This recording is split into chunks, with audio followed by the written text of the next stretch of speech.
පිංහතුනේ බුදුරජාණන් වහන්සේ අපිට ගිහියෙක් වේවා පැවිද්දෙක් වේවා සියලු දෙනාටම නිතරම සිහි කළ යුතු කාරණයක් හැටියට පෙන්නල දෙනවා කර්මය ගැන හිතන්න කිය. කර්මය එක අපි සිහි කරන්නට ඕනේ කම්මස්ස කෝම්හි මම මේ කර්මය ස්වකීය කරගෙන ජීවත්වෙන කෙනෙ. කම්ම දායාදෝ මම කර්මය දෑවැද්ද කරගෙන සංසාරය යන කෙනෙ. මම කර්මය පිළිසරණ කරගෙන ජීවත්වෙන කෙනෙ. කම්ම බන්දු මට ඉන්න එකම ඥාතිය මගේ එකම නෑය මම රැස් කරගත්ත කර්ම. යංකම්මං කරිස්සාමි කල්්‍යයානංවා පාපකංවා තස්ස දායාද. මම යම් හොඳක් කරොත් එහි හොඳ විපාක මට ලැබෙනවා. මම කරන දේ අයහපත් නං ඒ අයහපත් විපාක සසර අරගෙන යන්නෙත් මමයි කියල හිතන්න කිය. අන්න අපි නිතර හිතන්න ඕනෙ කොහොමද මම කර්මය ස්වකීය කරගත්ත කෙනෙක්. මම කර්මයේ දායාදය කරගත්ත කෙනෙක්. මම කර්මය පිළිසරණ කරගෙන යන කෙනෙක්. මගේ එකම ඥාතිය මගේ එකම නෑය මම රැස් කරගත්ත කර්ම. මම කර්මය උප්පත්තිය කරගෙන සසර ඉපදීපද යන කෙනෙක්. මම යම් හොදක් හෝ නරකක් කරොත් ඒක විපාක මා කරා එනවා කියලා සිහි කරන්න. රහත්තු නත්වෙනවා පිරිනිවන් පානකම් විපාකේනවා. දැංගු පහල ඇති අපේ බුද්ධ ශාසනය තුළ හිටියා ලකුන්ට බද්ධිය කියල මහරහතන් වහන්සේ නම. උන්වහන්සේ බොහෝම ඉරදි බල සම්පන්න රහතන් වහන්සේ නම. ලකුන්ට බද්ධිය කියන්නේ උන්වහන්සේ ටිකක් කර බොහොම පුංචි කෙනෙ. පුංචි කියන්නේ කුරු කෙනෙ. පොඩි අයි දැකල ඇතින සමහරුඉන්න කුරු මිනිස්සු ඉන්නේ අන්නේ වගේ ලකුන්ට බද්ධිය හාන්දු උන්වහසේ රහතන් වහන්සේ නම හැබැයි බොහොම පුංචි ශරීරයක් තිබ්බේ. අනි ස්වාමීන් වහන්සේලා රහතන් වහන්සේලා නෙමෙයි තින් පෘතජ්ජන මට්ටමේ ඉන්න අනි ස්වාමීන් වහන්සේලා මේ ලකුන්ට බද්ධිය හාමුදුරුව දැක්කට පස්සේ හැමෝම විහිළුවට ගන්න හන මිරිකනු ඔළුවෙන් හොල්ලල අතහරිනවා උස්සල බිමින් තියනවා ඔය වගේ නොයෙක් විහිළු තහළු කරනු මොනවා කරත් උන්වහන්සේ පාඩුවී ඉවසගෙන ඉන්නවා. තින් මෙහෙම ලකුන්ට පද්ධිය හාමුදුරුව සමහරු වඩාගෙන යනවා උස්සල බිම තියෙනවා හර පුංචි නිසා. මේක දැක්ක භික්‍ෂූන් වහන්සේලා පිරිසා දැකළ දවසක් දම් සභා මණ්ඩපේදී බුදුරජාණන් වහන්සේට කියන ස්වාමීනී භාග්‍යතුන් වහන්සාර ලකුන්ට බද්ධිය හාමුදුරුවන්ට බොහෝ දෙනෙක් උසුළු විසුළු කරනවාකි. උන්වහන්සේගේ කන මිරිකනවා නහයෙන් අල්ලල හොල්ලනවා උස්සල බිමින් තියෙනවා මේ වගේ බොහෝ විහිළු තහළු කරනවා. ඒත් උන්වහන්සේ මුකුත් නොකිය ඉවසීමෙන් ඉන්නවා. බුදුරජාණන් වහන්සේ වදාලා සංඝයා රැස් කරන්නකි. එදා දම්සභා මණ්ඩපේට සංඝ පිරිස රැස් කරලා ලකුන්ට බද්ධිය මේ හාමුදුරුවන්වත් ගෙන්නවා.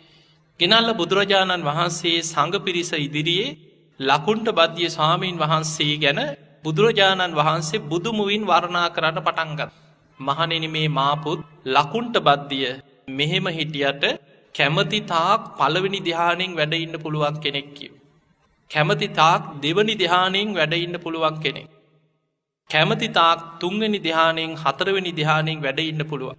ඊළඟට ආකාසානංචායතන විඤ්ඥානංචායතන ආකින් චඥායතන නේව සංඥානා සංඥායතන අරූපදිහාන විතරක් නෙමෙයි. නිරෝධ සමාපත්තියට සමවදින්න පුළුවන් කිය.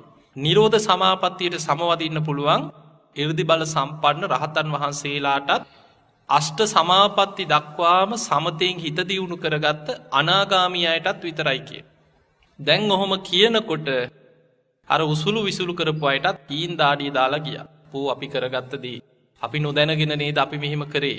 උන්වහන්සේ මෙහෙම හිටියට මහා දියුණු වෙච්ච මනසක් ඇති බොහොම ඉරදි බල සම්පන්න කෙනෙක් දෙතකොට කියලා හිතුන්.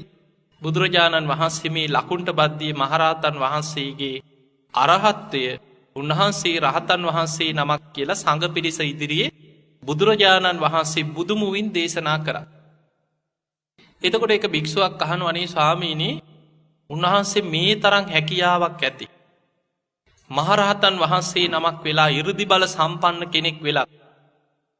ඇයි උන්වහන්සේ මේ වගේ පුංචි කුරු කෙනෙක් හැටියට පොඩි කෙනෙක් හැටියට ඉපදුනේ.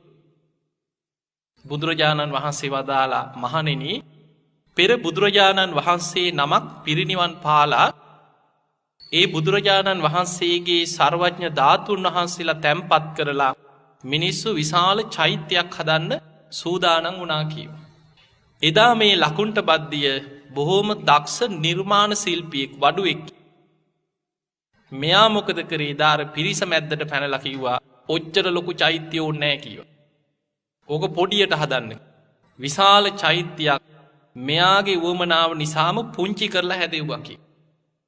එතකොට මිනිස්සුන්ට පුළුවන්කම තියෙද්දි හැකියාව තියෙද්දි විශාල චෛත්‍යයක් බුදුරජාණන් වහන්සේ වෙනුවෙන් ඉදි කරන්න සූදානම් වෙද්දී ඒ චෛත්‍ය පුංචි කෙරෙව්වා. ඒ අකුසලෙන් ආත්ම ගානක් කුරු කෙනෙක් හැටියට ඉපදුනා කියව. මහණෙනි මේ ජීවිතේ රහත් වෙච්ච ආත්මෙත් ඔය පුංචි කෙනෙක් වගේ පොඩි දරුවෙක් වගේ කුරු කෙනෙක් වෙලා උපදින්නේ ලකුණ්ට බද්ධිය ඒ අකුසල විපාක නිසා කියව. එතකොට බලන්න අපි නොදැනගෙන කියන දේවල් සමහර වෙලාවට අපි හිතන්නේ මේවා මෙච්චර බරපතලයි. අපි කියන හිතන දේවල් වල විපාක පස්සෙන් එනකොට හරිම පුදුමයි නොසිතපු විදිහ විපාක පස්සෙන් එනවා. දැන් බලන්න බුදුරජාණන් වහන්සේ මේ බුද්ධ ශාසනය තුළ පැවිදි අයට බුදුරජාණන් වහන්සේ වදාළ මහණෙනි මගේ පැවිදි භික්ෂූන් වහන්සේලා මේ සාරිපුත්ත මොග්ගල්ලාන වගේ වෙන්න මහන්සි ගන්නකි. භික්ෂුණීන් වහන්සේලාට පෙන්නුව කේමා උප්පලවන්නා වගේ වෙන්න මහන්සි ගන්න. උපාසකවරුන්ට පිරිමි අයට පෙන්නවා චිත්ත ගෘහපති වගේ. හත්තාලෝක පුත්ත සිටුතුමා වගේ වෙන්න. ඒ අය අනාගාමි වෙච්චයි. උපාසිකාවන්ට ගිහි ජීවිතය ගත කරන උපාසිකාවන්ට බුදුරජාණන් වහන්සේ පෙන්නුවේ කුජ්ජුත්තරා වගේ වෙන්න. වේලු කණ්ටකී නන්ද මාතාව වගේ වෙන්න. දැන් කුජ්ජුත්තරා ගැන අහලා ඇතිනේ. කුජ්ජුත්තරා කියන නම වැටුනේ කුදු කෙනෙක්, කුදු වෙච්ච කෙනෙක්. එදා උදේනි රජ්ජුරුවන්ගේ අන්තප්පුරේ සාමාවතී ඇතුළු 500ක් දෙනා හිටිය. ඒ අයගේ සේවිකාව තමයි කුජ්ජුත්තර. හැබැයි කුදු වෙච්චයි දැකලා තියෙනවනේ එහෙම කුදු වෙච්චයි අන්නේ වගේ කුදු වෙච්ච කෙනෙක්. මේ ගැනත් බුදුරජාණන් වහන්සේ දේශනා කරනවා ගිහි ජීවිතයේ තුල අනාගාමී තත්වයටම හිත වැඩුවා. හැබැයි පෙර සසරේ දවසක් පසේ බුදු කෙනෙක් බොහොම අපහසුවෙන් වයසට ගිය කෙනෙක් එදා පාරි පිණ්ඩපාතේ වඩිනකොට නින්දා අපහාස කරා.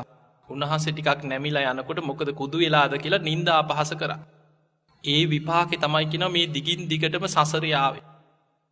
එතකොට බලන්න අපි නොසිතන දේවල් මිනිස්සු විහිළු තහලුවට ගන්න දේවල් ඒවැ විපාක සසරේ එනකොට කොච්චර අපි මේව අරගෙන යනවද? ඒ නිසා කර්මය ගැන හැම වෙලාවෙම හිතන්න. අපි යම් කර්මයක් කරොත් ඒකේ විපාක අපි කරා එනවා. දැන් අපි ටිකක් බලමු කර්මය කියන්නේ මොකක්ද කියලා ඉස්සෙල්ලා. දැන් ඔබෙන් අහන්න පුළුවන් කවුරු හරි නොදන්න කෙනෙක් අහනවා මොකක්ද ඔය බුදුදහමේ කර්මය කියලා කියන්නේ? මොකක්ද කර්මය කියන්නේ? චේතනාව. ක්‍රියාව නෙමෙයි චේතනාව. චේතනාව පහළ කරලා තමයි අපි ක්‍රියා කරන්නේ. චේතනාව. බුදුරජාණන් වහන්සේගේ බුද්ධ වචනේ තමයි චේතනාහම් භික්ඛවේ කම්මං වදාමි. මහණෙනි චේතනාව කර්මයයි. චේතයිත්වා කම්මං කරෝති කායේන වාචාය මනසා. චේතනා පහළ කරලා අපි කර්ම රැස් කරනවා කායේ. අපේ කය ක්‍රියාත්මක වෙන්නේ චේතනාවක් එක්ක. වාචාය. අපි කතා කරන හැම වචනයක්ම චේතනාවක් එක්ක තමයි බැඳෙන්නේ. ඒකට අපි කියනවා විතක්ක ਵਿਚාර. හිත ඇතුලේ කර්මයක් චේතනා සකස් වෙනවා. ඊළඟට අපි හිතන හැම සිතුවිල්ලක් එක්කම කර්මයක් බැඳෙනවා. මනෝ සංචේතනා කරන හිත ඇතුලේ චේතනා පහළ වෙනවා. එතකොට අපේ සිත කය වචනය කියන තුන්දොරම ක්‍රියාත්මක වෙන්නේ චේතනාවක් එක්ක. අන්නේ චේතනාව තමයි කර්මයක් බවට පත් වෙන්නේ. ඊළඟට මෙහෙම හිතන්න. බුදුරජාණන් වහන්සේ අපිට තවත් පෙන්නවා චේතනා පහළ කරන චේතනා රැස් කරන ප්‍රධාන දොරටු 6ක් අපිට තියෙන. ඒ තමයි ඇස, කන, නාසය, දිව, ශරීරය, මනස. අපි ඔය ආයතන 6න් තමයි මේ සියලු සමාජයත් එක්ක පේන දේවල්, අහන දේවල්, දැනෙන දේවල් මේ ඔක්කොම එන අරමුණු ගෝචර කරගන්නේ ආයතන 6 ඔස්සේ. දැන් හිතන්න ධර්මානුකූලව බුදුරජාණන් වහන්සේ අපිට පෙන්නනවා අපිට ඇහැට රූපයක් පේන. අපි කියන්නේ මං දැක්කා, මං බලාගෙන හිටියා, මට පේනුණා. කොහොමද අපිට දෙයක් පේන්නේ? ඇසයි රූපයයි විඥානය එකතු වෙන. ඒකට අපි ධර්මයේ කියනවා ඇසේ ස්පර්ශය ඇති වූ. මේ ඇසේ ස්පර්ශය නිසා විඳීම් ඇතිවෙන. විඳින රූපය හඳුනගන්න. හඳුනගන්න රූපය ගැන චේතනාවක් පහළ වෙනවා හිතේ. ඒකට ගෙන රූප සංචේතන. අපිට ඇහැට පේන රූපයක් පාසා චේතනා පහළවෙන. අන්නේ චේතනාව කර්මයක්. ඊළඟට ඔය වගේමයි කනට සබ්දයක් ඇහෙන. අපි කියන මට ඇහුන මං අහගෙන හිටිය කොහොමද අපිට ඇහෙන්නේ. කනයි සබ්දයයි විඤ්ඥානය එකතුවෙන්. ඒකට අපි කියනවා කනේ ස්පර්සය ඇතිවෙන. ඒ ස්පර්සය නිසා කරුණු තුනක් එකවර සිද්ධ වෙන. විඳීමක් ඇති ඇහිච්ච දේ ගැන විඳීමක් උපදින්. විඳින සබ්දය අපි හඳුන ගන්න එකට කෙන සංඥා. විඳීමට ගැන වේදන හඳුනා ගැනීම සංඥා. හඳුනගත්ත සබ්දය ගැන චේතනාවක් පහළවෙන. සබ්ද සංචේතන. අන්නේ චේතනාව කර්මයක්. එදකොට අපිට ඇහැට පේන රූපයක් පාසා චේතනා පහළ වෙනවා වගේමයි කනට ඇහෙන සබ්දයක් පාසා ඒ ගැන චේතනා පහළ වෙන. නාසයත් ඔය වගේ. නාසයට ගද සුවදක් දැනෙනවා. ඒ දැනෙන්නෙත් නාසයයි ගද සුවදයි විඤ්ඥානය එකතුවීම. ඒකට අපි ධර්මී ගැන නාසේ ස්පරස. ඒ ස්පරසය නිසා අපිට විඳීම් ඇතිවේ. විදින ගඳ සුවඳ හඳුනගන්න. මේ මල් සුවදක්ද සෙන් සුවදක්ද සැරක්ද ඒ ඔක්කොම හඳුනගන්නේ සංඥා. හඳුනගන්න ගඳ සුවඳ ගැන චේතනා පහළවෙන. ගන්ධ සංචේතන. එතකොට නාසයට දැනෙන ගඳ සුවඳ ගැන චේතනාවක් පහළ වෙන කර්මයික. දිවට රස දැනෙනවා. දිවයි රසයයි විඤ්ඥානය නිසා තමයි අපිට රසයක් දැනෙන. ඒ දැනෙන රසේ ගැන විදීම් ඇති වෙනවා. වේදනා. විඳින රස හඳුන ගන්නවා සංඥාව. හඳුනගත්ත රසේ ගැන චේතනාවක් පහළ වෙන රස සංචේතන. ඒක කර්මයක්. ඔය වගේමයි කයට පහස දැනෙන. සීතල වේවා උණුසුම වේවා ගොරෝසු බව වේවා කයට පහසක් දැනෙන්න නම් කයයි පහසයි විඤ්ඥානය එකතු වෙනවා. ඒකට කියන කයේ ස්පර්සය ඇතිවුණ. ඒ ස්පර්සයෙන් කරුණු තුනක් වෙනවා එක වරම විදීමක් ඇතිවෙන. විදින පහස හඳුනගන්න හඳුනගත්ත පහස ගැන චේතනා පහළ වෙන පොට්ටබ්බ සංචේතන. දැන් අපිට පේනවා හිනම් ඇහැට පේන රූපයක් පාසා චේතනා පහළ වෙනවා. කනට ඇහෙන සබ්දයක් පාසා චේතනා පහළ වෙන. නාසයට දැනෙන ගඳ සුවඳට අනුව චේතනා පහළ වෙන. දිවට දැනෙන රසයට අනුව චේතනා පහළ වෙන. කයට දැනෙන පහසට අනුව චේතනා පහළ වෙන. ඔය පංච ඉන්ද්‍රියන්ගෙන්ම ගන්න අරමුණු ගැන අපි හිතෙන් හිතනවා. දැකපු දේවල් ගැන අහපු දේවල් ගැන ඕව කල්පනා කර ඉන්න. හිතට හිතෙන්නේ සිතයි සිතුවිලි විඤ්ඥානය නිසා. අර අරමුණු සිතුවිලි හැටියට හිතෙක් ආපහු මෙනෙහි කර අපි ඒක හිතට මතු කරගන්න. එතකොට සිතයි සිතුවිලි විඤ්ඥානය එකතු වෙනකොට අපිගෙන මනසේ ස්පර්සය. ඒ නිසා හිත ඇතුළේ විදීම් ඇතිය. ඒකනි සමහරු තනියෙන් අඩනවා.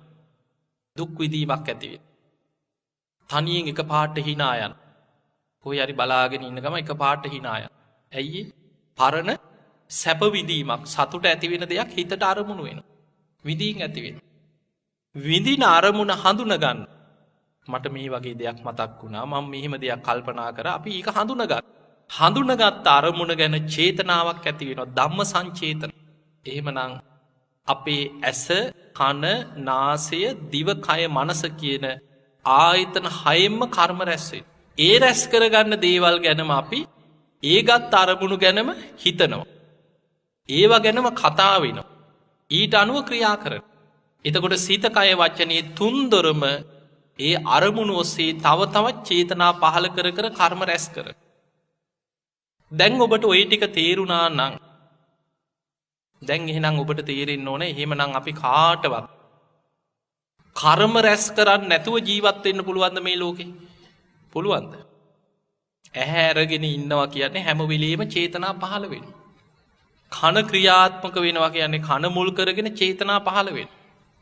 නාසයට ගඳ සුවඳ දැනෙනවා කියන චේතනා පහළ වෙන. දිවට රස දැනෙනවා කියන චේතනාවක් පහළ වෙන. ආයතන හයටම අරමුණු වෙනවා කියන්නේ චේතනා සකස් වෙන කර්ම හැදෙනවා. අපි ඒවා ගැන හිතනවා කතා කරනවා ක්‍රියා කරනවා කියන හැමවෙලේම කර්ම හැදෙනවා. එහෙනම් අපි කිසිම කෙනෙකුට කර්මයක් රැස් නොකර ජීවත්වයට පුළුවන්ද ලෝකෙ කොහෙවත් ඉන්න බෑ කර්ම රැස් කරන්න. හැම වෙලේම අපිට කර්ම හැදෙනවා. හැබැයි බුදුරජාණන් වහන්සේ අපිට පෙන්වන්නේ කර්ම කරන්න එපා කියලා නෙමෙයි. එහෙම ඉන්න බෑ අපිට. කර්ම රැස් වෙනවා. බුදුවරු අපිට පෙන්වන්නේ එක කොටසකට අදාළ කර්ම තියෙනවා. අන්න ඒව නම් කරන්න එපා. මොනවද? සබ්බ පාපස් අකරණ. සියලු පාපී අකුසල කර්ම වලින් වළකින්න. ඒවෙන් තමයි වළකින්න කියන්නේ. සිත කය වචනය මුල් කරගෙන රැස් කරගන්න සියලු පාපී අකුසල එකක් දෙකක් නෙමෙයි. සබ්බ පාපස් අකරණ. සියලු පාපී අකුසල කර්මයන්ගෙන් වළකින්න. කුසලස් උපසම්පදා. ඒවත් කර්ම තමයි. පින් කරනවා, දන් දෙනවා, බණ අහනවා. ඒ විලාවේ රැස් වෙන්නේත් කර්ම. අනුන්ට උදව් උපකාර කරනවා, දන් දෙනවා, පිනක් දහමක් කරනකොට, භාවනා කරනකොට ඒ හැම වෙලාවෙම රැස් වෙන්නේ කර්ම. ඒව රැස් කරන්න කි. ඒව කරන්න ඕන. ඒවට කියන්නේ කුසල කර්ම, පුණ්‍ය කර්ම. කුසලස්ස උපසම්පදා කියන්නේ ඒවා වඩනවා, දියුණු කරන. ඒව රැස් කර. සචිත්ත පරියෝදපන. අපේ හිත දමනය කරනවා. භාවනා කරනකොට රැස් වෙන්නේත් කර්මය. දැන් හිතන්න පින් කරනකොට රැස් වෙන කර්ම වලට අපි කියන පුඤ්ඤාභි සංස්කාර. අකුසල් කරනකොට රැස් වෙන්නේ අපුඤ්ඤාභි සංස්කාර. ධ්‍යාන වඩනකොට, සමාධිය වඩනකොට රැස් වෙනවා ආනිඤ්ඤාභි සංස්කාර. ඒකත් කර්ම. ඒකනේ ධ්‍යාන වඩාගත්ත කෙනා ඒ කර්මයට අනුව මරණින් මත්තේ බ්‍රහ්ම තලයක උපදින. අරූප ධ්‍යාන වඩපු කෙනා අරූපී බ්‍රහ්ම ලෝකයක උපදින. ඒ රැස් කරගත්ත කර්මයට අනුව තමයි උපත කරා යන්නේ. එතකොට බුදුවරු අපිට පෙන්වන්නේ ඔන්න ඔය විදිහට මේ රැස් කරගන්න කර්මයන් මුලින්ම අපි කරන්නට ඕනේ අකුසල කර්ම වලින් වැළකීලා කුසල කර්ම පැත්ත දියුණු කරන. හිත දමනය කරගනිමින් ආනිඤ්ඤාභි සංස්කාර පැත්ත දියුණු කරගන්න උත්සාහයක් ගන්න. භාවනා පැත්තෙන් හිත වඩන. එහෙම සමතයක් වැඩෙනකොට අන්‍යයා ඒ තුල පිහිටලා විදර්ශනා පැත්තට යොමු වෙනවා. විදර්ශනා වඩනවා කියන්නේ බුදුරජාණන් වහන්සේ වදාලා ආර්ය අෂ්ටාංගික මාර්ගයේ තමයි අර පිම්පව් කර්ම ඒ සියල්ල ප්‍රහාණය වීම පිණිස පවතින කර්ම රැස් වෙනවා කිය. ආර්ය අෂ්ටාංගික මාර්ගයේ බුදුරජාණන් වහන්සේ පෙන්වුවේ කම්ම නිරෝධගාමිනී ප්‍රතිපදා. ඒ තුල රැස් වෙන කර්මයන්ගේ කර්ම විපාක ඡය වීම පිණිස පවතින කර්ම රැස් වෙනවා. ඒ නිසා පින්වතුනි අපිට හැම වෙලේම කර්ම රැස් වෙනවා. හැබැයි අපේ ජීවිතේ එක වෙලාවක් තියෙනවා කර්ම රැස් වෙනවා හැබැයි විපාක නැහැ අපි. අන්න හොඳ වෙලාවක්. කර්ම රැස් වෙනවා හැබැයි විපාකයක් නැහැ කිය. ඒ කොයි වගේ වෙලාවක්ද? අපි නිදාගෙන ඉන්නකොට හීන දකින්නව නේද? බුදුරජාණන් වහන්සේ සිහින ගැන පෙන්වුවේ මේක තියෙන්නේ ආදිත්ත පරියාය සූත්‍රයේ. බුදුරජාණන් වහන්සේ පෙන්වනවා මහණෙනි සිහින කියන්නේ ජීවිතේ වඳ බව කිය. විපාක ශක්තියක් නැහැ. සිහින කියන්නේ ජීවිතේ මුලාවක්. ඒකේ විපාක ශක්තියක් නැහැ. සිහින කියන්නේ ජීවිතේ ඵල රහිත බව, ඵලයක් නැහැ. ඒ කියන්නේ මේ වගේ. දැන් අපි හිතමු ඔබ හීනෙන් දකින්න තරහකාරයෙක් එක්ක ගහ ගන්නවා, රණ්ඩු වෙනවා, මරා ගන්න. තරහකාරයෝ බෝම්බ ගහනවා, වෙඩි තියනවා. ඕවා නිකන් හීනේ පේනවනේ නේ. තරහකාරයන්ව මරනවා. දැන් නැගිටපු ගමන් මිනි මරුවෙක් වෙලාද? ඒක හීනයක්. එතකොට සිහිනෙන් දකින දේවල් වල විපාක ශක්තියක් නැහැ කිය. ආස කරන දෙයක් තියෙනවා. කඩේටත් යනවා. අතටත් ගන්න. ගාන බලනකොට සල්ලි නැහැ. දැන් ගෙදර ඇවිල්ලා හිත නිදා ගන්න. හීනයක් දකින්න මේක හොරෙන් අරගෙන එනවා. දැන් නැගිටපු ගමන් හොරෙද්ද? ඒ වගේ සිහිනෙන් දකින සිහිනෙන් පේන දේවල් වල විපාක ශක්තියක් නැහැ කියන. හැබැයි බුදුරජාණන් වහන්සේ වදාළ මහණෙනි හොඳට භාවනා කරලා මෛත්‍රී භාවනාව වගේ වඩලා හොඳ සිල්වත්ව හිත පිහිටවාගෙන සිහියෙන් නිදාගත්ත කෙනා න පාපකං සුපිනම් පස්සතිය පව්කාර හීන දකින්නෙත් නැහැ කිය. ඔය මෛත්‍රී ආනිසංසවල තියෙන සුඛං සූපති සැපසේම නින්දට වැටෙනවා මෛත්‍රී වඩනවා. සුඛං පටිබුඤ්ජති සැපසේ අවදි වෙනවා. න පාපකං සුපිනම් පස්සති අර පව්කාර හීන දකින්නෙත් නැහැ. එතකොට අපි සිහිනෙන් දකින දේවල් වල විපාකයක් නැති වුණාට අවදියෙන් ඉන්නකොට නැකිටලා ඉන්නකොට යමක් හිතනවද යමක් කියනවද යමක් කරනවද ඒවෑ විපාක පිණිස කර්ම අපි පස්සේනවා. ඒ රැස්වෙන කර්ම සමහරේවා මෙලෝම මතු වෙලා විපාක දෙන කොට සක්තිය. ඒවට අපි කියනවා දිට්ට දම්ම වේදනය විපාක. අපි කරන කියන හිතන සමහර කර්මයන්ගේ විපාක චේතනා පහල කළ රැස් කරගන්න සමහර කර්ම විපාක මෙලෝම අපිට විපාක දෙනවා. සමහර කර්ම තියෙන මෙලොව විපාක දෙන්නේ බොහොම බලවත්. දැන් පංචානන්තරී අකුසල් ගත්තත් බලවත්ම අකුසල් පහ. හැබැයි මෙලොව විපාක දෙන්නේ. දැන් අජාසත්ත පියා මරලා මැරෙනකන් රජකම් කරා. මිනිස්සු කියන්නේ නැති අච්චර පව්කාරය. තාත්තා මරපු මිනී මරුව. තාම රජකම් කරනවනේ. කො මේ විපාක. එහෙම කියන අය නැද්ද? කියනවා. හැබැයි අජාසත්ත මැරෙනකන් රජකම් කරා. මරණින් මත්තේ කෙලින්ම මහානිරේ කල්පයක් අපායි කියන. ආනන්තරී අකුසලේ විපාක දෙන්නේ මේ ජීවිතේට නෙමෙයි. ඊළඟ ජීවිතේ. උපපච්ච වේදනීයයි. ඊළඟ ජීවිතේ විපාක දෙන්න. කල්පයක් මහානිරේ කියන ආනන්තරී අකුසලයක් කරෝ. ඊළඟට තවත් කර්ම කොටසක් තියෙනවා. ඒවැ විපාක එකාත්මයක් දෙකක් තුනක් හතරක් විපාක දීලා ඉවර වෙන්නේ නැහැ කිය. අපරාපරිය වේදනීය කර්ම කියන නිවන් දකින්නකම් විපාක දෙන්න. හැම ආත්මිකම විපාක දිදී විපාක දිදී එනවා. දැන් ඔබ අර මුගලන් හාමුදුරුවෝ ගැන දන්නවනේ. මුගලන් මහරහතන් වහන්සේ බොහෝම 이르දි බල සම්පන්න කෙනා. උන්වහන්සේට කොච්චර 이르දියක් තිබ්බද කියන්නේ අපිට හිතා ගන්නවත් බෑ. දවසක් ওই වේරජ්ජා නුවර සාගතයක් ඇති වුණාන විශාල නියඟයක් ඇති වුණා. එදා බුදුරජාණන් වහන්සේ ඇතුළු සැරියුත් මුගලන් දෙනමත් එක්ක 500ක් දෙනා වේරජ්ජා නුවර වස් සමාදන් වෙලා හිටිය. මාරාවේශයකින් වස් ආරාධනා කරපු බමුණට ආරාධනා කරාමයි ආයි වස් කාලය ඉවර වෙනකම් බමුණ නෙමෙයි පැත්ත පළාතෙවත් ආවේ. දැන් නියගේ ආරාධනා කරාට මොකද? දැන් සිව්පසෙන් අප උපස්ථාන කරන්න කෙනෙකුත් නෑ. ආරාධනා විතර. භික්ෂූන් වහන්සේලා දැන් පිණ්ඩපාතේ වඩිනවා. මිනිස්සුන්ට කන්නත් නෑ. විශාල නියගයක් වේරජ්ජාව. මිනිස්සුත් පීඩාවට පත් වෙලා. සතා සිව්පාවොත් දැන් කන්න නැතුව වතුරත් නෑ වැස්සත් නෑ නියගෙන් මැරෙනවා. ඒ වෙලාවේ මුගලන් මහරහතන් වහන්සේ බුදුරජාණන් වහන්සේ ළඟට ඇවිල්ලා කියනවා අනේ ස්වාමීනි භාග්‍යතුන් වහන්සේ මේ වේරජ්ජා නුවර සාගතේ නිසා බොහෝ පිරිසක් පීඩා විඳිනවා. තථාගතයන් වහන්සේ මට අවසර දෙනවා නම් මම මේ පෘථිවි පෘෂ්ඨයේ අනිත් පැත්තට පෙරලන්නම් කියන වේරංජාවේ.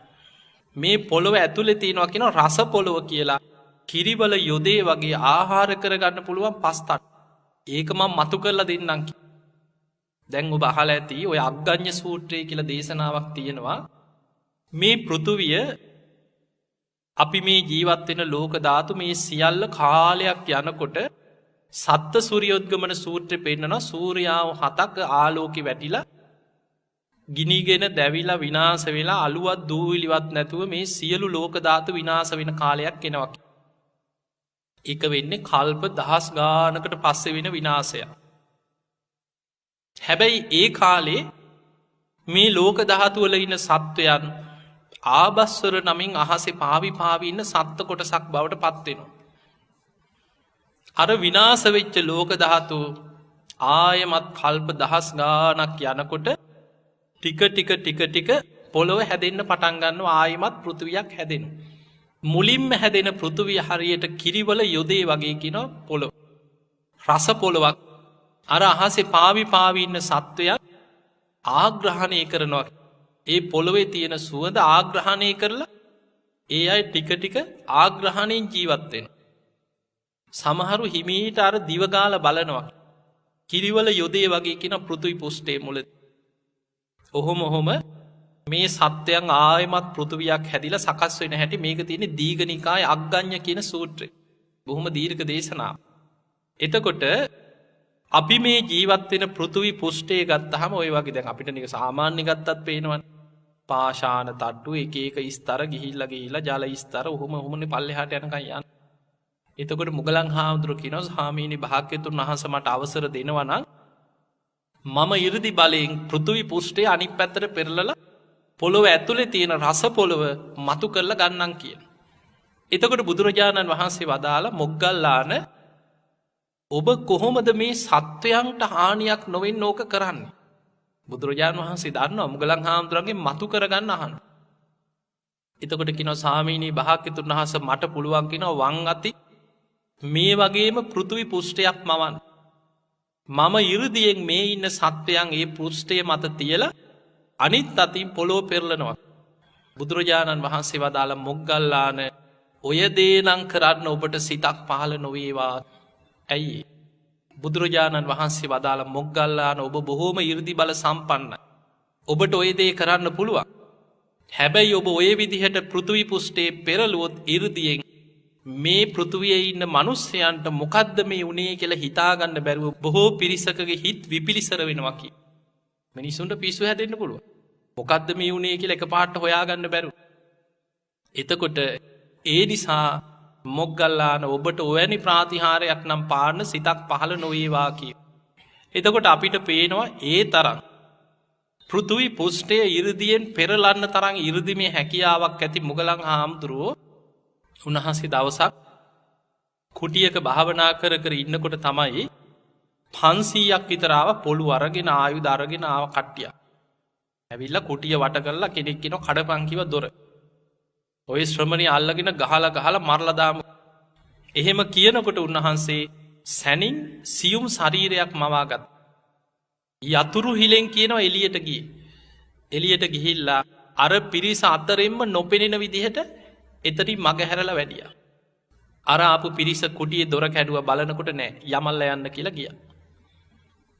දැන් ඔන්න පළවෙනි වතාවේ 이르දි බලය නිසා බේරුණා. ආයෙමත් ටික දවසකට පස්සේ ඔය කුටියේම උන්වහන්සේ භාවනා කර කර ඉන්නකොට අර පිරිස පොළු අරගෙන ආයුධ අරගෙන ආයිත් ආවා. ඇවිල්ලා කඩාපන් කිව්ව දොර. කියනකොටම උන්වහන්සේ සැනින් අහසට පැන නැග්ගේ වහලින් පියස්සෙන් කිය. අහසින්ම වැඩියා හොයාගන්නවත් බැරි වුණා. අහසින්ම වෙන දිහාවකට වැඩියා. දෙවනි පාරත් 이르දි බලය නිසා බේරුණා.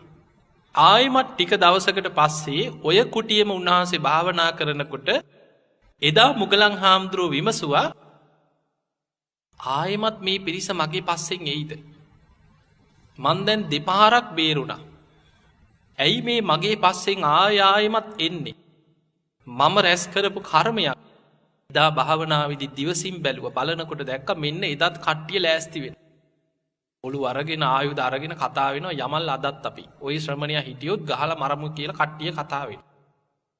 ඒ වෙලාවේ උන්වහන්සේ බැලුවා පුබ්බේ නිවාසානුස්සති ඥාණයෙන් බැලුවා. ඇයි මේ පිරිස මගේ පස්සෙම මෙහෙම එන්නේ? නැවත නැවතත් ආයෙමත් මේ මගේ පස්සෙන් එන්නේ මම සසර කරපු කර්ම විපාකයක් දෝ කියලා ආත්ම 100ක් ආපස්සට බැලුවා. ආත්ම 1000ක් ලක්ෂයක් කොහොම ආපස්සට බලාගෙන ගිය. බලන හැම ආත්මෙකම ආයුෂ ඉවර වෙනකොට ගුටි කාලා තමයි මැරිලා තියෙන්නේ. ඒ ජීවිතේ විතරක් වෙච්ච දෙයක් නෙමෙයි. හැම ආත්මෙකම ගුටි කාලා මැරිලා තියෙන්නේ. ඒවට කියන්නේ අපරාපරිවේදනීය කර්ම. දැන් ඔබ අහලා ඇති ධර්මයේ තියෙනවා සමහරු මැරෙනවා ආයුෂ ගෙවලා. ඒකට අපි කියනවා ආයුක්ඛය මරණ. උපතින් ගෙනාපු ආයුෂ ඔක්කොම ගෙවලා ඉවර වෙලා මැරෙනවා. ආයුක්ඛය. සමහරුන්ට ආයුෂ තියෙද්දී කර්ම විපාකයක් ඉස්සර වෙනවා. ඒකට අපි කියනවා කම්මක්ඛය මරණ. ඊළඟට බුදුරජාණන් වහන්සේ පෙන්නනවා උභයක්ඛය කියලා. මේ සමහරු ඉන්නවා ආයුෂ ඉවර වෙනකොටම කර්ම විපාකෙත් එකතු වෙනවා. දෙකම එකතු වෙලා ආයුෂ ඉවර වෙනකොටම මැරෙන්න වෙන්නේ විපාකෙ. ඒකට කියන්නේ උභයක්. අන්න ඒ වගේ අපරාපරිවේදනීය කර්මයක්. හැම ආත්මිකම ආයුෂ ඉවර වෙනකොට ගුටි කන්න ක්‍රමයක් පෑදෙනවා. එතකොට උන්වහන්සේ බැලුවා ආත්ම 100,000 ගණන් කල්ප ගණන් බැලුවා. සමහර ආත්මවල සංසාරේ මනුස්ස ලෝකෙම ආව නෙමෙයිනේ. පෙරම් පුරණ ආත්මවල පවා අපේ බෝසතාණන් වහන්සේ සතර අපායේ වැඩිච්ච ආත්ම තියෙන. ඔය තිරිසන් ආත්ම ගැන එහෙම තියෙන ජාතක පොත් වහන්සේගේ. හස්ති රාජයෙක් වෙලා හිටියා, මූ රාජයෙක් වුණා, වඳුරු රාජයෙක් වුණා. ඔහොම තියෙන. ඒ වගේ බොහෝ ආත්ම භාවවල සංසාරේ අපායේ වැටිච්ච ආත්ම තියෙන. තිරිසන් ලෝකෙ හිටියානම් ඒ සත්තුන්ගෙන් පහර කාලා ඇටකටු කුඩු වෙලා තමයි මැරලා තියෙන්නේ. එක්ක මිනිස්සුන්ගෙන් හරි පොළු පාරවල් ගල් පාරවල් කාලා මැරිලා තියෙන්නේ. මනුස්ස ලෝකෙ ඉපදුනා නම් ආයුෂ ගෙවෙනකොටම ගුටි කන්න ක්‍රමයක් පෑදෙනවා. කොහෙන් හරි ක්‍රමේ හැදෙනවා. බැලුවා කල්ප ගණන් බැලුවා. කල්ප 100,000 ගණන් බලාගෙන යනකොට එක ආත්මයක් දැක්කා නිරේ ඉපදිලා මහා නිරේ කල්පයක් දුක් විඳිනවා. එතකොට මහා නිරේ උපදින්නේ ආනන්තරී අකුසලයක් කරගත්ත කෙනෙක්. කල්පයක් මහා නිරේ දුක් විඳින ආනන්තරී අකුසල විපාක හැට. උන්වහන්සේ බැලුවා එතනිනුත් එහාට බැලුවා. ඇයි මේ මං කල්පයක් මහා නිරේ මෙච්චර දුකක් වින්දේ මොන වගේ අකුසලයක් නිසාද කියලා එතනිනුත් එහාට බැලුවා. අන්න එහෙම බලනකොට දැක්කා එක ආත්මික තරුණයෙක්. අම්මා තාත්තා දෙන්නටම ඇස් පේන්නේ නැහැ. බොහෝම ආදරෙන් යන් අම්මේ යන් තාත්තේ අපි ගමනක් යන්නේ නැහැ දෑ ගෙදරක් තියෙනවා යන්කෝ කියලා ආදරෙන් අතින් අල්ලගෙන එක්කන් යනවා. මෙහෙම එක්කන් ගෙනහිලා දැන් අම්මා තාත්තට ඇස් පේන්නේ නැහැ. අතින් අල්ලගෙන කැලයක් පැදින් එක්කන් ගෙනහිල්ලා මහා කැලේ මැද්දේදී විශාල පොල්ලක් අරගෙන අර දෙමව්පියෝ දෙන්නටම ගහගෙන යන. ගහනකොට එයාම කෑ ගහනවා අනේ අම්මේ අපිට හොරු ගහනවා. අනේ තාත්තේ අපිට හොරු ගහනවා කියලා කෑ ගහනවා. දැන් අම්මා තාත්තට පේනවද? දෙමව්පියෝ දෙන්න කියනවා අනේ පුතේ උඹ දුවලා බේරියක්. දැන් අපේ කාලේ ඉවරයි. අපේ ඇස් පේන්නෙත් නෑ. අපිව මරපු දෙන් උඹ බේරියම් පුතේ කියනවා. කියද්දි ගහලා බිම වැටුණාට පස්සේ පොල්ලෙන්ම ගහලා ඔලු කට්ටත් කුඩු කරලා මැරුවා. පරඬැලක් වීසි කරනවා වගේ ගලකින් පහලට පඳුරකට දෙන්නා විසි කරා කියන මරපු දෙමව්පියෝ. ගෙදර ඇවිල්ලා බිරිඳට කිව්වා අන්න ඔයා කියපු විදිහට වැඩේ කරලා නම් ආවා කියලා. තමන්ගේ බිරිඳගේ පෙළඹවීම නිසා අන්ධ දෙමව්පියන්ව කැලයක් මැදින් එක්කන් ගෙනහිල්ලා හොරු ගහන විදිහට ගහලා මැරුවා. දැන් දෙමව්පියන්ව මරනවා කියන්නේ මොන අකුසලයක්ද? ආනන්තරී අකුසල. ඒ ආනන්තරී අකුසලයේ තමයි කල්පයක් නිරේ දුක් විඳින්නේ. මහා නිරේ කල්පයක් ගෙව. ආනන්තරී අකුසල් කියන්නේ ගෙවලා ඉවර කරන්න පුළුවන්. කල්පයක් අපායේ විඳවලා ඉවර වෙනකොට ආනන්තරී අකුසලේ විපාකේ අවසන් වෙනවා.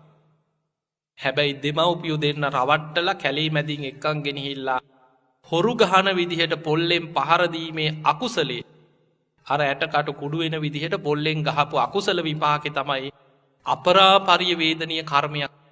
නිවන් දකින්නකම් විපාක දෙන කර්මයක් වුණා. ඒවට කියනවා අපරාපරිය වේදනීය කර්ම.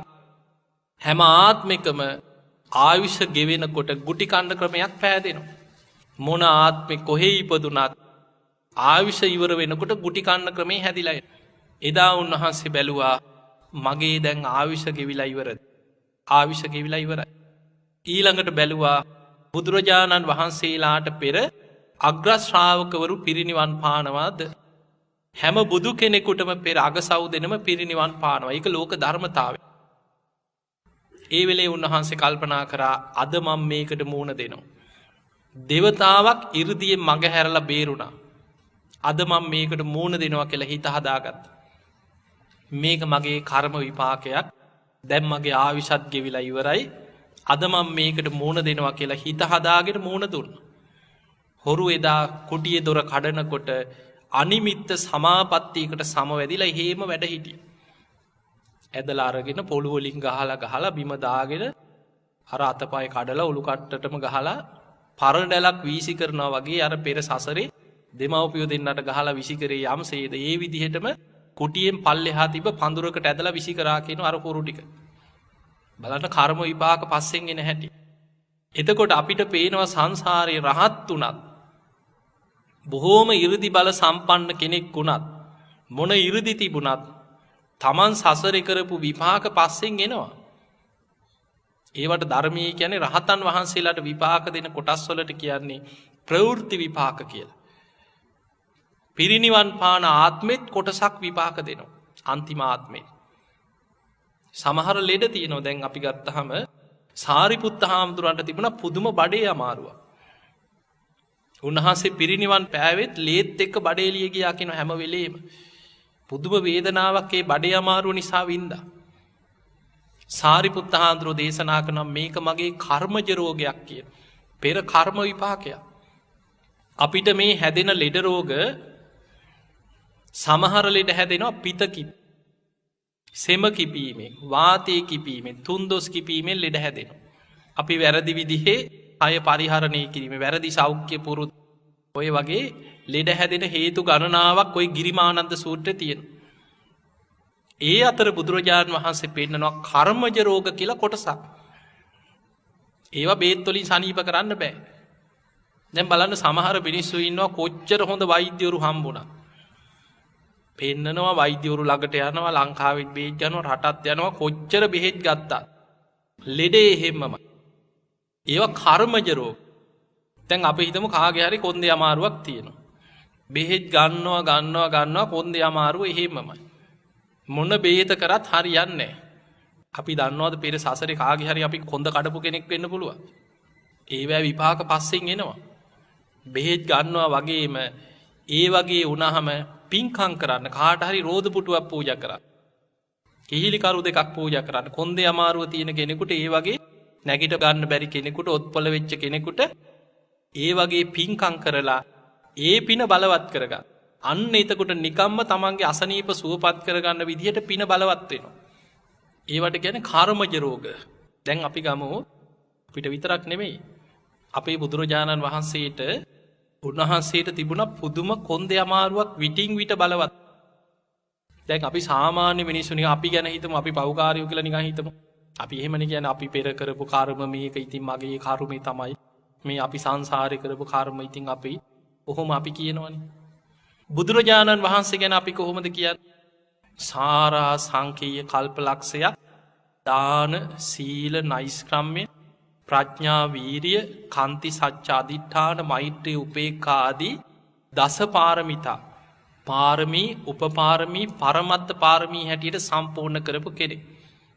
අපි උන්වහන්සේව හඳුන්වනවා අරහං. රාග, ද්වේෂ, මෝහ ප්‍රහාණය කරලා නිකෙලෙස් හදවතක් ඇති කෙනෙක්. රහසින්වත් පව් කරන කෙනෙක් නෙවෙයි. දෙව් මිනිසුන්ගේ ආමිෂ පූජා, ප්‍රතිපක්ති පූජාවලට සුදුසුයි. මම මේ කෙටියෙන් කියන්නේ අරහං කියන්නේ සම්මා සම්බුද්. කිසිම ගුරුවරයෙක්ගේ උපදේශයක් නැතුව තමන් වහන්සේ විසින්ම චතුරාර්ය සත්‍ය අවබෝධ කරගෙන සත්‍ය ඥාන, කෘත්‍ය ඥාන, කෘතඥාන වශයෙන් ත්‍රිපරිවට්ටන් ද්වාදසාකාරං ආකාරයට අවබෝධ කරගත්ත කෙනෙක්. ඒ නිසා අපි කියනවා සම්මා සම්බුද්. විද්‍යාචරණ සම්පන්න. එතන විද්‍යා කියන්නේ උන්වහන්සේගේ අවබෝධය. පුබ්බේ නිවාසානුස්සති ඥානි, චතුප්පාත ඥානි, ආසවක්කේ ඥානි, දිබ්බ චක්කු, දිබ්බ සෝත, පරචිත්ත විඥාන, ඉරිදිවිද ඥාන. ඊළඟට බුදුවරුන්ට පමණක් පිහිටනවා ඉන්ද්‍රිය පරෝ පරියත්තේ ඥානෙ. ඒ වගේ අනන්ත බුද්ධ ඥානයන්ගෙන් යුක්තයි. ඊළඟට චරණ කියන්නේ උන්වහන්සේගේ සිල්වත්කම. තවත් අපි විස්තර කරන කොටසෙන් කොටස අරගෙන අෂ්ට විද්‍යා 15 චරණ හැටියට. එතකොට ඒ නිසා අපි කියනවා විඥා චරණ සම්පන්න. සුගත කියන්නේ මේ ලෝකේ සුන්දරම නිවන් මඟ හොයාගත්ත කෙනා. ලෝකේ සමහරු යනවා එක පාරක ගිහිල්ලා අපායටම වැටෙන පාරවල් තියෙනවා. සමහරු ජීවත් වෙන ක්‍රමයට ඒ මඟ ගියොත් තිරිසන් අපායෙන් නතර වෙනවා. සමහරු ජීවත් වෙන පාර ඒ ජීවිතේ ගියොත් പ്രേත ලෝකෙන් ඉවර වෙනවා. සමහරු මනුස්ස ලෝකේ යන විදිහට පින් කරගෙන ගුණධර්ම පුරාගෙන එක මඟක යනවා.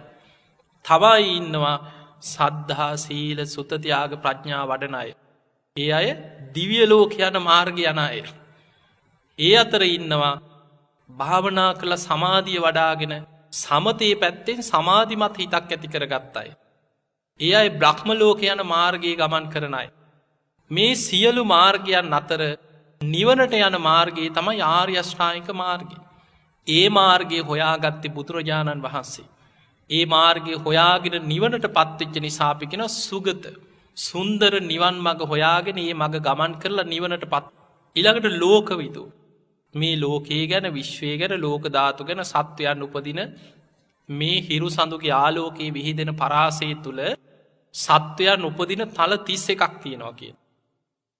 සතර අපායේ, මනුස්ස ලෝකයේ, දිව්‍ය ලෝක 6ක්, රූපී බ්‍රහ්ම ලෝක 16ක්, අරූපී බ්‍රහ්ම තල 4ක්, ඔය වගේ තවත් ලෝක ධාතු ත්‍රිසහසී, දිවිසහසී, පංචසහසී, මේ කෝටි ලක්ෂයක් සක්වල ආදී මේ විශ්වය ගැන පරිපූර්ණ අවබෝධයක් ඇතුව සියලු ලෝකයන්ගෙන් නිදහස් වෙච්ච කෙනෙක්. ඒ නිසා අපි කියන ලෝක විදු. ඊළඟට අනුත්තරෝ පුරිස ධම්ම සාර ඕනම කෙනෙක්ව දමනය කරගන්න ප්‍රාතිහාර 3කින් දමනය කරගන්න දක්ෂයි. ඉරදි ප්‍රාතිහාරය, ආදේශනා ප්‍රාතිහාරය, අනුශාසනා ප්‍රාතිහාරය. අකීකරු අය කීකරු අය කරන මහා මිනීමරු සිල්වතුන් කරලා රහතන් වහන්සේලා කරා. අංගුලිමාල වගේ අය. ඒ නිසා කෙනෙක්ව දෙව් මිනිස් ලෝකයාව දමනය කරලා නිවන් අවබෝධයට හික්මෝ ගන්න දක්ෂයි. ඒ නිසා අපි කියන අනුත්තරෝ පුරිස ධම්ම සාරද. සත්තා දේව මනුස්සාන මිනිසුන්ට විතරක් නෙමෙයි. දෙවියන්ගේ ශාස්තෘවරයා. දෙව් මිනිසුන්ටම නිවන් මඟ පෙන්නන ගුරුවරයා. ඒ නිසා සත්තා දේව මනුස්සාන දෙව් මිනිසුන්ගේම ශාස්තෘන් වහන්සේ. බුද්ධ කියන්නේ තමන් වහන්සේ අවබෝධ කරගත් ධර්මය දෙව් මිනිස් ලෝකයාටම කරුණාවෙන් දේශනා කර. දවසේ පැයකුත් විනාඩි 40ක් වගේ කාලයක් තමයි පැය දෙකකටත් අඩු කාලයක් තමයි සිංහසෙයියාවෙන් සැතපෙන්. අනිත් හැම වෙලාවෙම උදෑසන 12 කෝටි ලක්ෂ වාරයක් මහා කරුණා සමාපත්තියට සමවැදිලා ලෝකෙ දිහා බලනවා කාටද අද මම පිහිට වෙන්නේ. හවස් වරුවේ 12 කෝටි ලක්ෂ වාරයක් මහා කරුණා සමාපත්තියට සමවදී. කාටද අද හවස මම පිහිට වෙන්නේ. කවුද අද හවස් වරුවේ බණ අහලා නිවන් දකි. මේ විදිහට අවබෝධ කරගත් ධර්මීය දෙව් මිනිස් ලෝකයාට දේශනා කරා.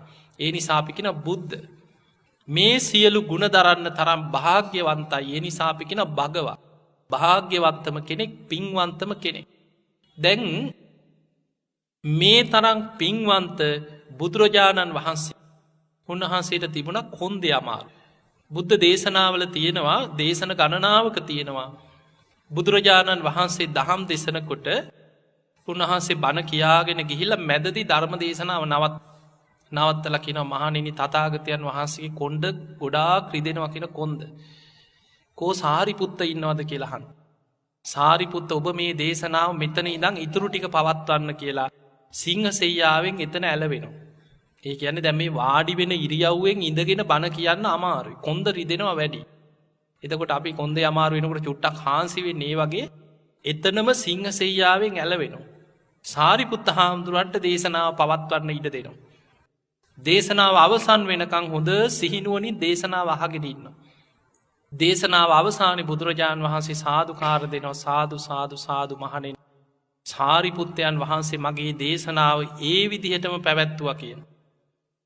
තථාගතයන් වහන්සේ දේශනා කරා නම් ඒත් ඔය ටිකම තමයි කියන දේශනා කෙරෙන්නේ. සාරිපුත්ත ඒ විදිහටම දේශනා කරා කියලා සාදුකාර දෙනවා. ඔය වගේ ත්‍රිපිටකයේ දේශන ගණනාවක් තියෙනවා කොන්දේ අමාරුව කියලා ආනන්ද හාමුදුරන්ට බණ කියන්න දීලා සිංහසෙයියාවෙන් ඇලවෙනවා. වැඩිපුරම සාරිපුත්ත හාමුදුරුවන්. ඔය වගේ බොහෝ මහා ශ්‍රාවකයන්ට පවරලා බුදුරජාණන් වහන්සේ ටිකක් ඇලවෙලා දේශනාව අහගෙන ඉන්නේ. එතකොට හිතන්න බුදුරජාණන් වහන්සේට දැන් කෙනෙකුට මේ බණ කියනවා කියන පිරිසකට සාමාන්‍ය වේදනාවන් කාගෙන ඉන්නවනේ. අමාරුම වුණහම ඉතින් චුට්ටක් තව කෙනෙකුට පවරන්නේ. නිකන් ප්‍රායෝගිකව හිතන්නකො මේ අවස්ථාව ගැන. දැන් මගේ කොන්දේ අමාරුව කියලා මම මෙතන බුදිය ගත්තොත් කොහොමද? පන්සලේ හාමුදුරන්ට ඇවිල්ලා ඊටු ටික කියන්න කියලා. එතකොට බුදුරජාණන් වහන්සේට දරා ගන්න බැරි නිසාමයි උන්වහන්සේ ටිකක් සිංහසෙයියාවෙන් ඇලවෙන්නේ. බුදුරජාණන් වහන්සේ දේශනා කරන මහණෙනි මේ පෙර සසරේ කර්ම විපාකයක් කියන. පෙර සසරේ පාරමී පුරාගෙන එනකොට එක ආත්මයක උන්වහන්සේ මල්ලවපොර සූරයෙක් වෙලා ඉපදුනා කියන. දැකලා ඇතින ඔය ගහ ගන්න අය මල්ලවපොර කියලා තියෙන. ඒ කාලේ මල්ලවපොර සූරයෙක් කියනවා අපේ බෝසතාණන් වහන්සේ. දවසක් තරඟයකදී තමන්ගේ ප්‍රතිවාදියව උස්සලා පොලේ ගැහුවා කියන. ඔහුගේ කොඳු ඇට පේලිය බිඳුණා කියන. ඒ කර්ම විපාකෙන් ආත්ම ගණනාවක් කොන්දේ අමාරු ඇතුවම ඉපදුනා කියන.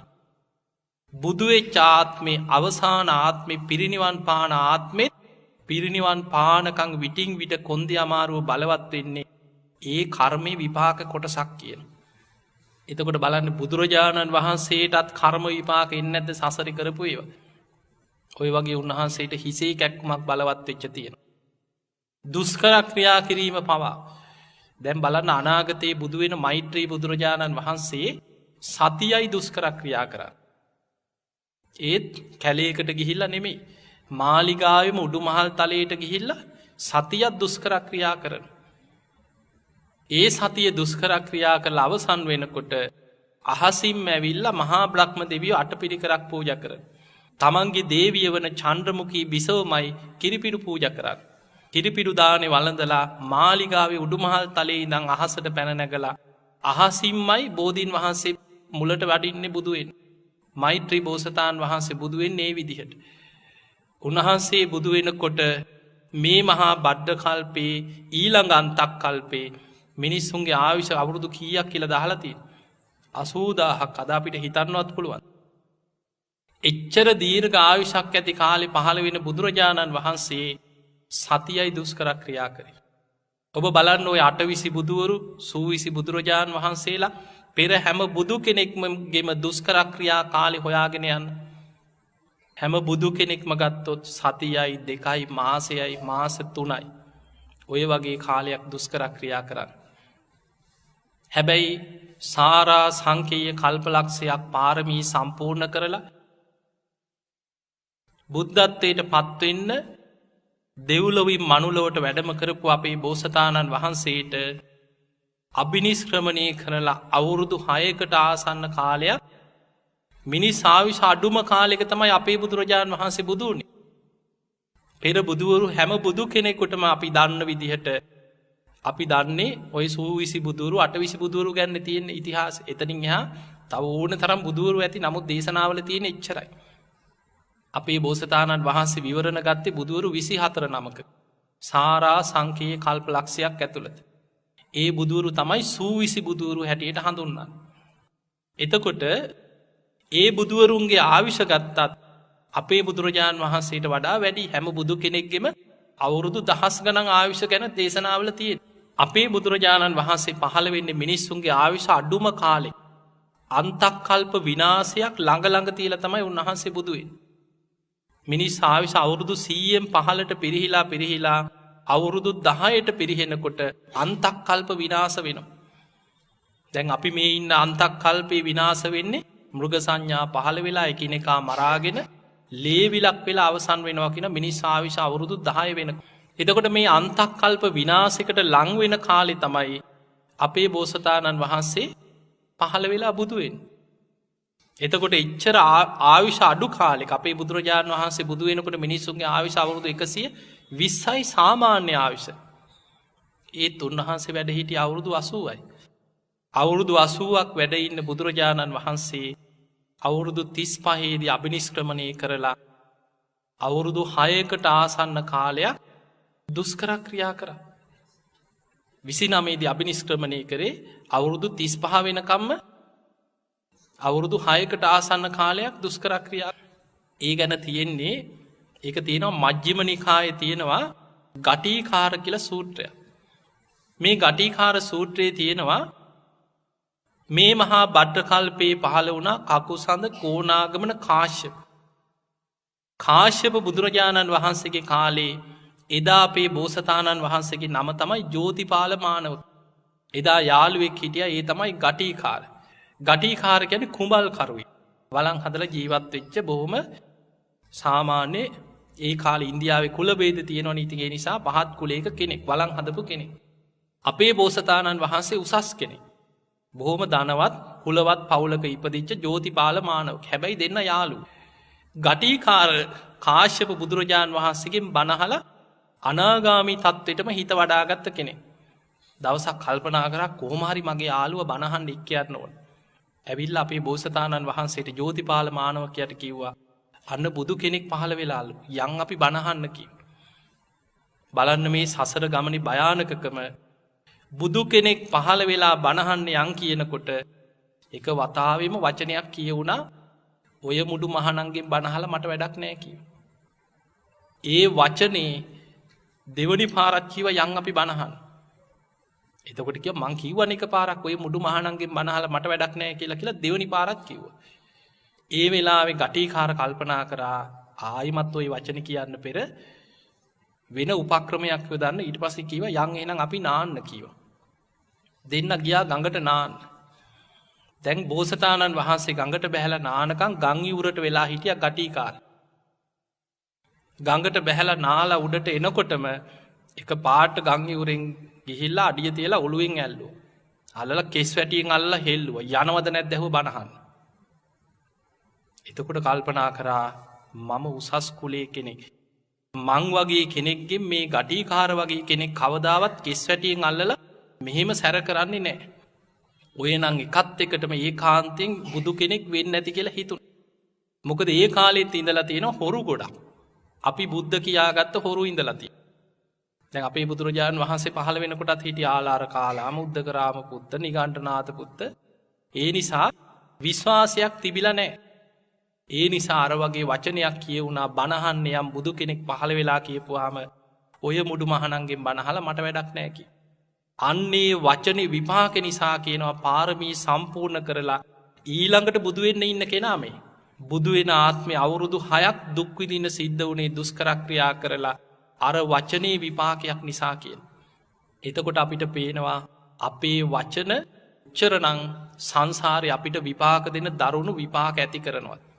අපි සිහියෙන් හිටිය නැත්නං වචනය සංවර කරගත්තේ නැත්නං අපි සමහල්ලාට විහිළුවට කියන දේවල් වෙන්න පුළුව අනුන්ට උසුළු විසුළු කරන්න උපහසයට කියන දෙයක් වෙන්න පුළුව හැබැයි චේතනාවක් පහල කරලා කියන දේ විපාක අපි කරයිනෝ. එනිසා හැම වෙලාම හිතන්න මම කර්මයත් එක්ක යන සංසාර ගමන. මෙන්න මේ ටික නිතර හිතන්න කම්මස්ස කෝමහි මම කර්මය ස්වකීය කරගත්ත කෙනෙක්. කම්ම දායාදු මම කර්මය දෑවැද්ද කරගත්ත කෙනෙ. කම පටිසරනු මම කර්මය පිළිසරණ කරගත්ත කෙ. කම බන්දු මට ඉන්න එකම ඥාතිය මගේ එකම නෑ මම රැස් කරගත්ත කර යංකම්මං කරිස්සාමි කල්්‍යයානංවා පාපකංවා තස්සදායාත්. මම යම් හොඳක් හෝ නරකක්කරොත් ඒක විපාක මා කරා එනවා මයි කියල හිතන්. එහෙම හිතලා ඔබ හැම දෙනාම සබ්බ පාපස් සකරන. සියලු පාපි අකුසල් වලින් වලකින්. කුසලස් උප සම්පදා පුළුවන් තරන් කුසල් වඩන් පින් කරගන්න. සචිත්ත පරියෝ දපනත් තමන්ගේ හිත දමනය කරගන්න. ඒ තම් බුද්ධානු ශාසන. මේ බුද්ධ ශාසනය තුළම ඔබ හැම දෙනාට මුතුම් ධර්මයම අවබෝධ කරගන්න වාසනාව ලැබේවා ලැබේවා කියල අපි ආශිර්වාද කර.